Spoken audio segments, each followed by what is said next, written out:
অন্যদিকে গতকালই যে ছবি ধরা পড়েছিল ঋতব্রত তৃণমূলের বৈঠক চলাকালীন, সেখানে শটান হাজির হন বানিয়াটির প্রাক্তন তৃণমূল বিধায়ক নির্মল ঘোষ। আর ঋতব্রত বন্দ্যোপাধ্যায় তিনি দাবি করছেন যে নির্মল ঘোষের সঙ্গে আমাদের কোনো সম্পর্ক নেই। নির্মল ঘোষকে দেখে অবাকই হয়েছি, উনি তো আমন্ত্রিত নন। নির্মল ঘোষ গল্পের গরু গাছে তুলে আমার সঙ্গে বৈঠকের কথা বলছেন। নির্মল ঘোষ উদ্দেশ্য প্রণোদিতভাবে এটা করার চেষ্টা করছেন, দাবি করেছেন ঋতব্রত বন্দ্যোপাধ্যায়।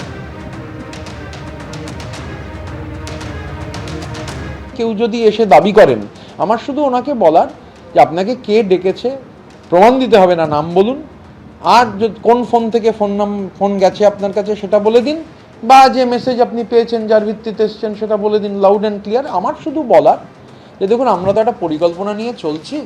এই যে এমএলএ 80 জনের মধ্যে যদি চাইতাম আমরা, সংখ্যাটা এখনই হচ্ছে 75+ থাকতো, কিন্তু কিছু ক্ষেত্রে আমাদের কিছু রিজার্ভেশন আছে, চাইলেও নেব না।